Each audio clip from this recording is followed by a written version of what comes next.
hindi kayo naging success, no? Sa dami ng napatay na biktima ng EJK, hindi 'yon, no? Hindi 'yon yung makikita natin na na-minimize na talaga yung droga. In fact, tama ba to, Mr. Chair, na wala namang mga big fish na nahuli during your time? So, pwede mang magbanggit, Mr. Chair, si Mr. Duterte, na mga big fish, yung mga drug lord, mga nagmamanufacture ng droga during the time. Kasi ang nakita lang natin ay bloody, no? Dugo ng ating mga maliliit, mga mahihirap na mga mamamayan. Pwede ka bang magbanggit, Mr. Chair, si Mr. Duterte, na drug lord o malalaking smuggler ng droga na napatay or nahuli or napakulong sa panahon mo? Ma'am, magtanong ako. Mr. Chair, ako po yung nagtatanong. Point of order. Hindi, teka muna. Pwede pong sasagutin na lang ng resource person. Mali yung tanong mo eh. So, Mr. Chair, bakit mali po yung tanong ko? Ang tinatanong ko lang po, may nahuli ba kayo na malaking kriminal, mga drug lords, mga nagmamanufacture ng droga sa panahon niyo po? Kasi ang nakita lang ng tao ay yung mga namatay na mga bata, na mga small time, na mga drug addicts, or mga pusher, etc. O meron mang mga LGU na mga mayor, merong iba. Kaya lang, yung pinanggagalingan po ng droga, meron po ba, Mr. Chair? Meron, ma'am. Marami doon nasa dagat, harap ng Davao. Yung iba naman dyan sa Mount Apo. Can you elaborate on that? Anong dagat at anong tapo? Tinapon ko. Sino po yung mga tinapon ninyo na mga drug lord at smuggler at malalaking fish sa droga? Hindi ko na tinanong bakit pa ako magtanong. Basta pag nahuli, drug lord, I take over, lagay ko sa bangka, pagdating doon sa dulo,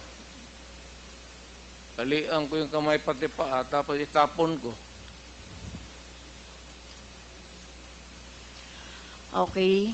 So, dapat po magbanggit kayo. At alam ko po, Mr. Chair, si Mr. Duterte ay isang lawyer. At alam ninyo yung due process. At alam nyo ba paano pahalagahan ang buhay?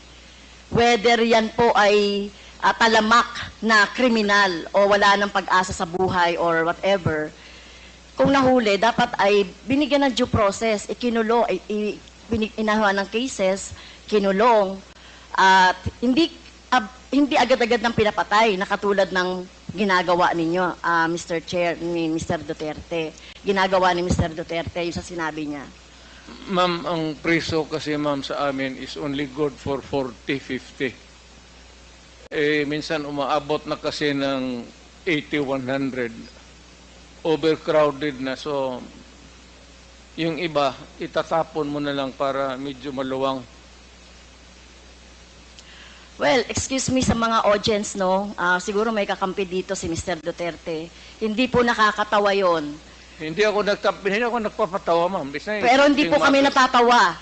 Mr. Chair, wag mong gawing katatawanan ang hearing na ito. Sinasabi ko sa iyo. Well, naging presidente ka, Mr. Chair. Correct. Pero dapat alam niyo po yung due process at pagpapahalaga sa buhay. Hindi yung ganyan. Sino bang may kasalanan? Bakit po congested ang ating mga kulungan? 'Di ba? Bakit po sinasabi ninyo hanap buhay ng ibang mga tao yung droga? 'Di ba dapat obligasyon ng pamahalaan na i-provide ng pagkakataon, oportunidad para sa employment ang mga tao para hindi po na sa droga na katulad ng sinasabi ninyo, no, mga dahilan. Pero ito po, no, wag niyo pong gawing katatawanan. Kung totoo po yung sinasabi niyo, name names. Sino po yung tinapon niyo sa sa dagat? Nakita pa po ba yan ang kamag-anak niya? Ito katulad po ng mga biktima ng ating droga, ng biktima ng EJK dito. Wala man, Davao man ako assign, ma'am. Hindi po, Hindi ito man katulad dito? nito, katulad niyan. Sinabi po Mr. Chair ng ating ni Mr. Duterte na pag may nahuli siya na sangkot sa droga o malalaking fish, tinatapon niya. So ganun na po ba ka-cheap or wala kayong pagpapahalaga sa buhay ng tao? Kaya sa panahon ninyo ng war on drugs, no wonder 30,000 more or less ang namatay sa panahon ninyo. Sa halip na gawin ninyo ay i-rehabilitate, bigyan ng trabaho, pero ang ginawa ninyo sa mga pulis, utusang patayin ang mga biktima ng droga. Tama po ba yun, Mr. Wala Chair? kasi akong trabaho maibigay sa kanila, ma'am, hanggang ngayon. It remains to be a problem. What your mom saying is still the same problem that we have had for all these years. Hanggang ngayon, nandiyan pa rin yung droga. Hindi yun imam tatapos. Hanap buhay nga. Pero hindi po siguro katulad nyo, no? At ito ay magsisilbing lesson, Mr. Chair, kay Mr. Duterte, no? At sa mga susunod na mga mamumuno sa ating bayan. Hindi po solusyon ang pagpatay, no? Kung walang mga hanap buhay, bigyan ng hanap buhay. Pagsikapan dito nga, di ba? Ginagawa nga natin ng buong makakaya natin para bigyan ng kahit papaano ay tulong yung ating mga mamamayan. So hindi po ito dapat patayin, no? So mukhang mali po yung line of thinking Hindi ni dapat, ma'am. Pero kung talagang, Mr. Duterte. if the situation calls for it, I will not hesitate. And the police should not hesitate. Especially facing a criminal who is also going to kill you pag hinuli mo, dapat patayin mo talaga. At ayaw kong makita na buhayan kasi gamutin mo pa sa ospital, magastos pa ang gobyerno, tapos tapon mo doon sa prisuhan, pakakainin mo pa. Tapusin mo na. That is my philosophy. And I don't believe in you, If Mr. you do Mr. not Chair. like if you do not like my ideology, fine. That's mine. Bahala ka na sa buhay mo kung ano yun.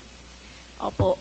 At bahala na rin po yung yung hustisya, no, yung batas sa inyo po, whether dito sa bansa or sa ibang bansa po. Naging presidente Pero ako. kung ganyan po yung, Mr. Chair, kung ganyan ang line of thinking ni Mr. Duterte, na walang ganyan niya ituring ang mga mamamayan, na kapag hindi niya mabigyan ng hanap buhay, nagdroga yan, patayin na lang. So what kind of thinking of that, Mr. Chair? Right thinking.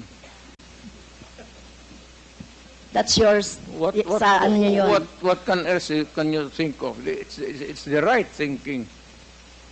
I don't believe in you. Well, Okay, next, Mr. I'm not Chair. asking you to believe in me. Okay, fine. Far from it. Fine, Mr. Chair. Insane Senate